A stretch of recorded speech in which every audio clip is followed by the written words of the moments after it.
Alex Crossan, otherwise known as Mura Masa, isn't like most amateur musicians.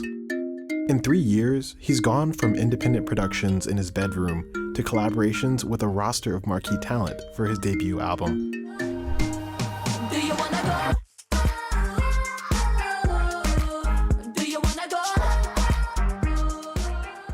But how does a guy making music in his bedroom gain recognition so quickly?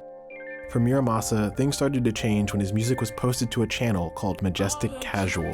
When Majestic Casual started up, they were just sourcing, music that they thought was cool and uploading it to YouTube and kind of sharing it in that way. It was almost like a blog. And I think that really helped me, boost my online following. Their catalog pulls from many corners of the world. You can hear hybrids of pop, shoegaze, jazz, house, soul, J-pop. This multi-genre global orientation is a big part of Mura Masa's appeal. This is Lovesick. It was a breakthrough track from Mura Masa's career. It's also one of the most played on the Majestic Casual page. If you break down the elements of that song and look at them individually, it's all quite random. It actually started with the drum loop.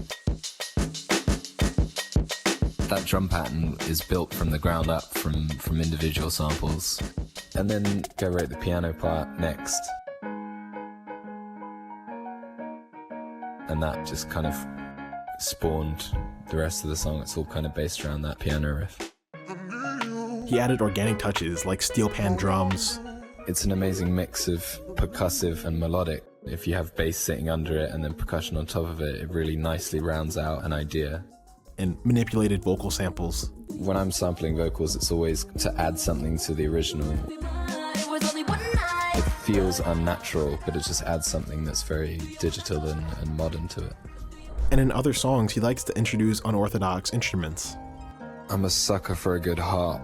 The harp has such a nice traditional sounding quality to it that when you juxtapose that with the harsher kind of electronic production, it always sounds nice and sits in a really kind of organic place. And the same thing goes for like steel pans. It's difficult to imagine someone like Mura Masa coming about with a sound like this in another era. He's from a British island off the coast of France, but samples UK dance, hip-hop, calypso, Japanese flute. And that's because the internet allows artists like him to source inspiration from anywhere. And when you can find sounds from across the world in your bedroom, you can make an album feel like a trip around the world. I'll get there.